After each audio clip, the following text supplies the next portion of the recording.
I don't know who put this piece of lino here. It lies in a gap in a hedgerow, between Eastern Fields and Exeter Saracens playing fields. That person found a use for this probably unwanted lino to build their den. I found a use for it to introduce this film. It's gone from mere lino and become a place of its own. Just like the sunlight, the wind and the leaves, everyone needs a place to play.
I was born in 1994, and my mum used to take me up here in my pushchair to get me to sleep. Sometimes I came up here with my family, and sometimes just with my friends when I was old enough. I played football and rounders. We played frisbee in the middle of the field, or we'd take the kite up there to the lower end. I'm 9 years old and I love coming here and playing with my dog. I like it here. It's great being able to run in a safe, pollutant-free environment.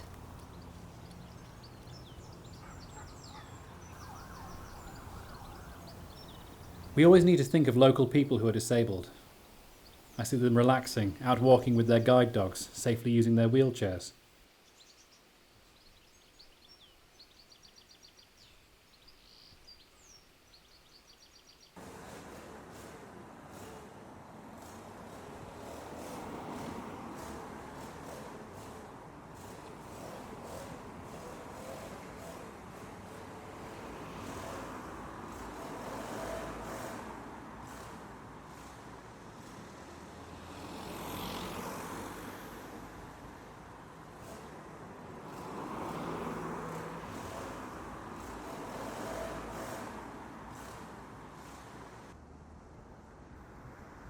Otford was where my parents lived when I was born.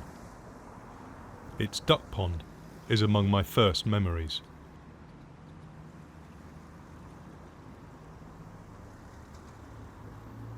My parents don't recall this, but a battle was raging at the time.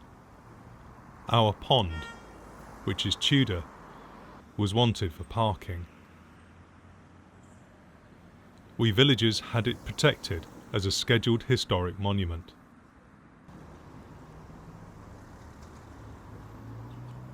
It remains the UK's only listed pond. My family moved to Guernsey and have rarely been back. I've been looking for a place to belong to ever since. My father and I visited as I wanted you to see it. We enjoyed the shade and watching the ducks, but we were just passing through. It's no longer our green.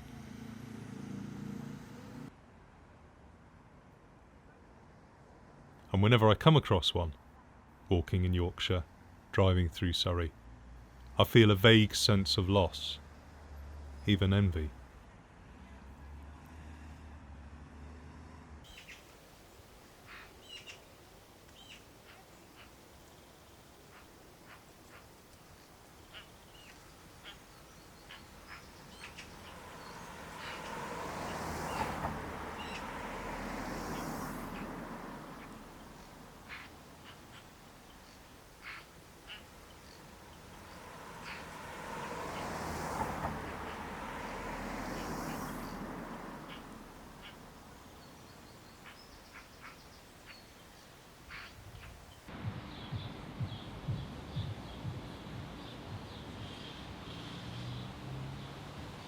I use it here when I walk our daughter in her carry-cot.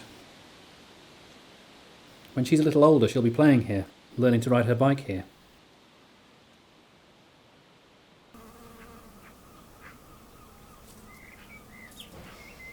This piece of land has made all the difference to my physical and emotional health over the years.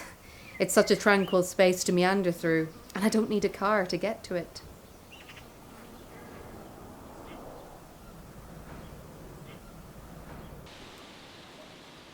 You know your lads will be safe. It encourages them to get off their phones and outdoors, to use their energy in a positive way.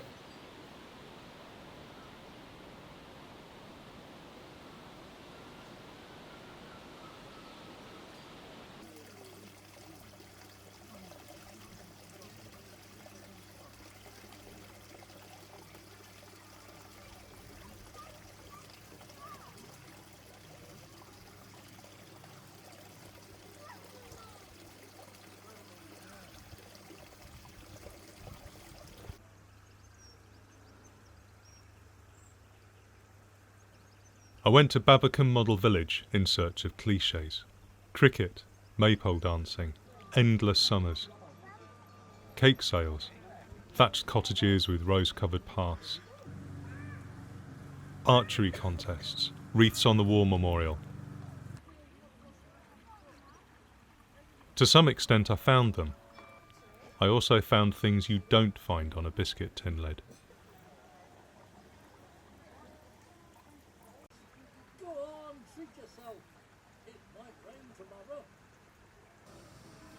It was on suburban fields that I found the archery.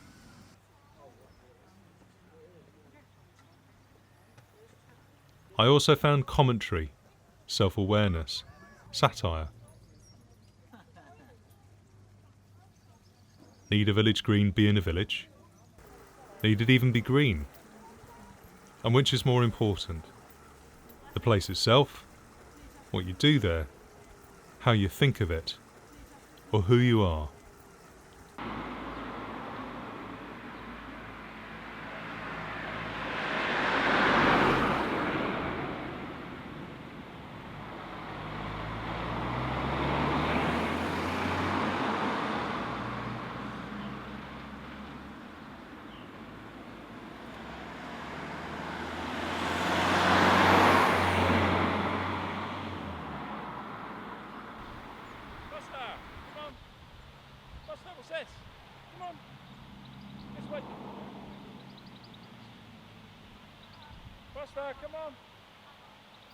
This space is open, it's natural, and it's essential for sanity, a valuable asset for the community on this side of the city.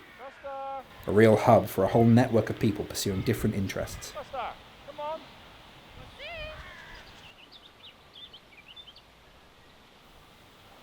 As a family, we've used this space extensively.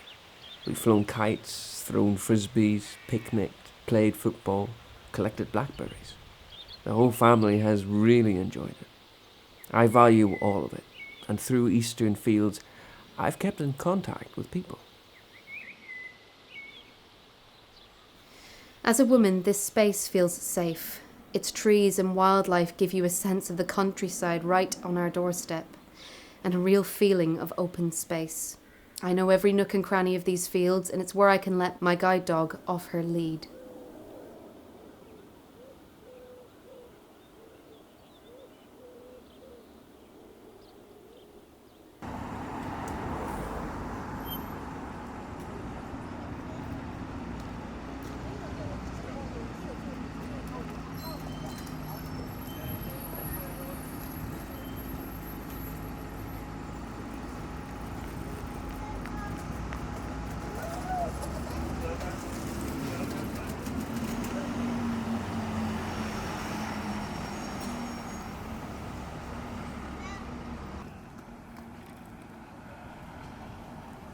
London is full of greens. Willesden Green, Turnham Green, Kensal Green are all tube stations. Some greens are still there, and some aren't.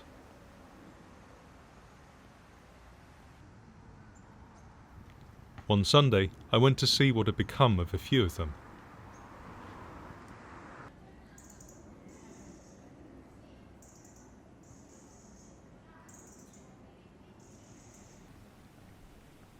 3 slivers of park make up Stepney Green. Each is kept under lock and key. Perhaps the villagers of Stepney don't always keep their pastimes lawful.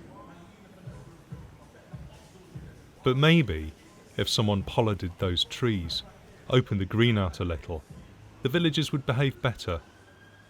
Or maybe not.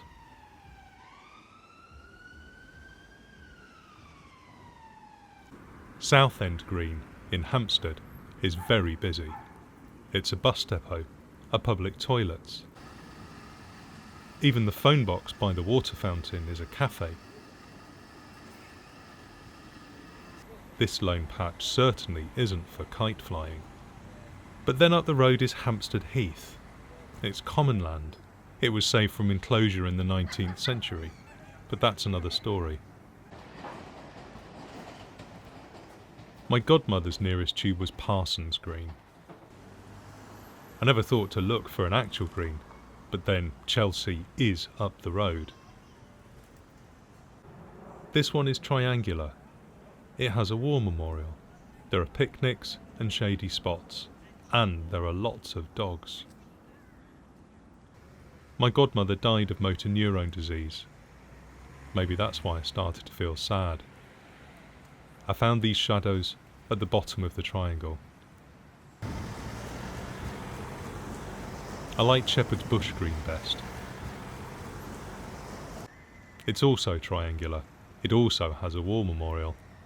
I watched villagers meet up here. A high-rise balcony isn't so great for playing. There were lawful pastimes like chess and blowing bubbles.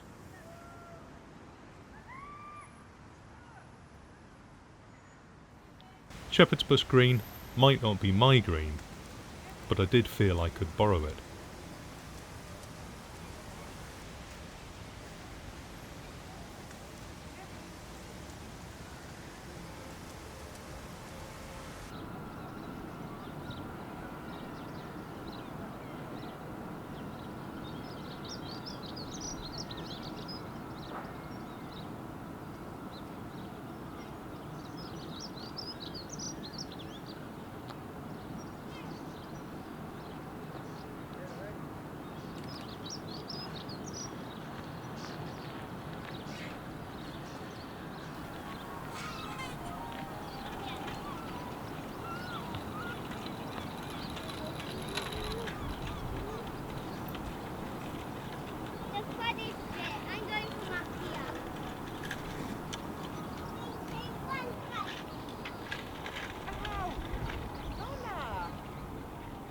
I've used Eastern Fields all my life.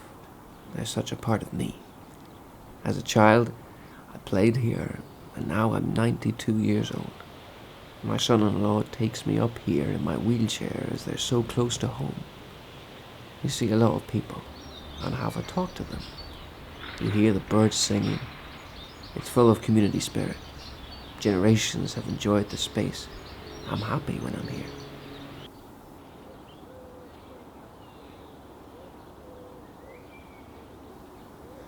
I am 79, and it gives me a nice walk near to home. There are areas of shade and expanses of green that all ages can enjoy, and also some seating for us elderly folk. I like to sit down in the corner seat by the stream.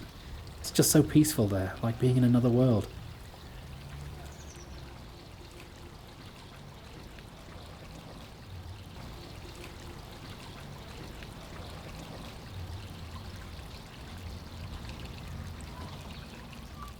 These 5 acres are a quiet spot of peace and tranquility, shade from the sun, and a home for wildlife.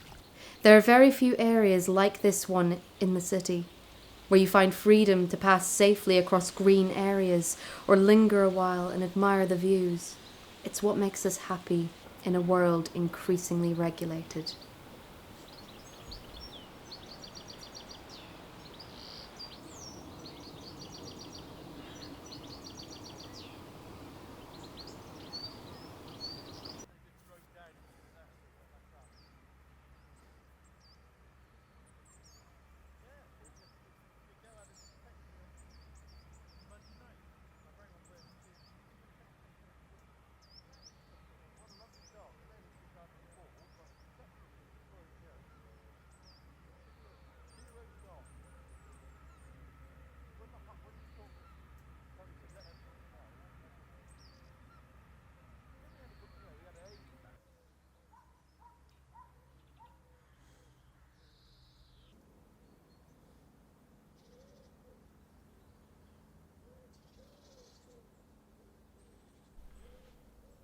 I met with friends of Eastern Fields to talk over my film.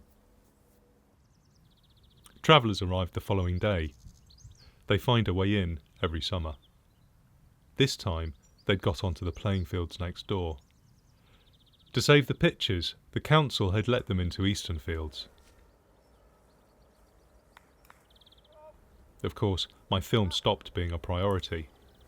I went to look, but didn't film. Vans came and went. Dogs barked. Men shouted.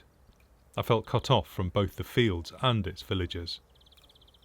Despite litter picking, planting and organising, they too were cut off from much of their green. There was angry talk about EU laws and the council. The interviews I needed slipped further and further away.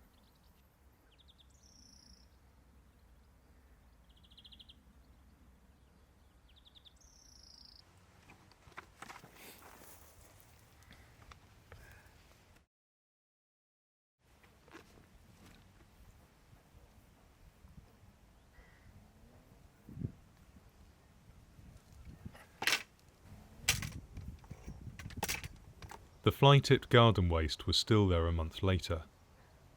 The council's backlog meant an all-day litter pick became just an afternoon. My sound recordist could only do mornings. I didn't get to interview the villagers. But here they are.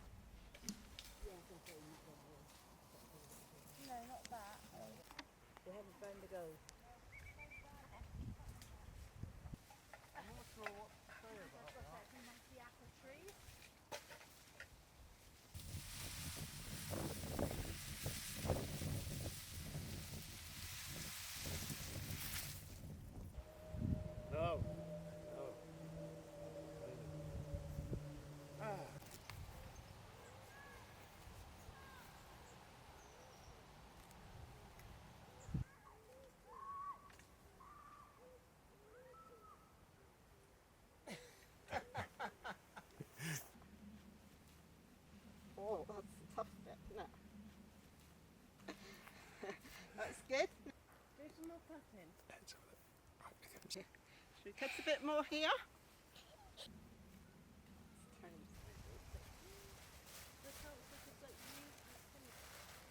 Yeah, we have to go and pick them up and then return them on the Tuesday or the Wednesday afterwards.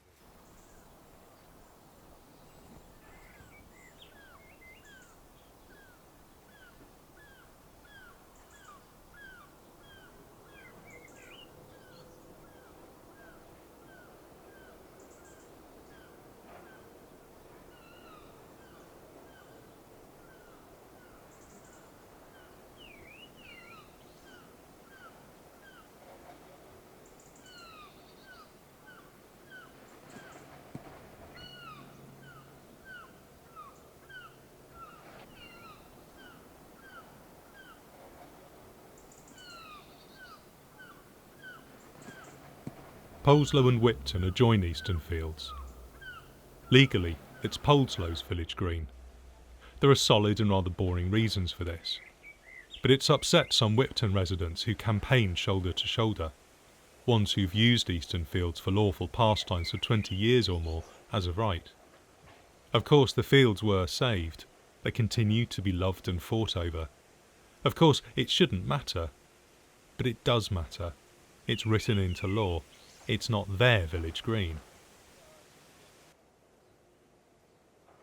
I've lived in 15 houses in 46 years. I'm no traveller. I need a place to belong to return to, somewhere into which I've etched my life, like letters on a tree. My special places are scattered. A heath, a hilltop, a wood, a canal, a rock pool, a motorway bridge.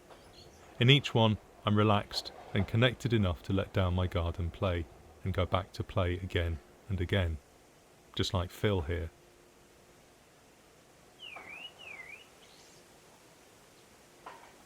A village green is one such special place. That a green space can be protected in law through common connection is a noble, hopeful thing. Yet I live life on the hoof. I need to find my own way to my own village green.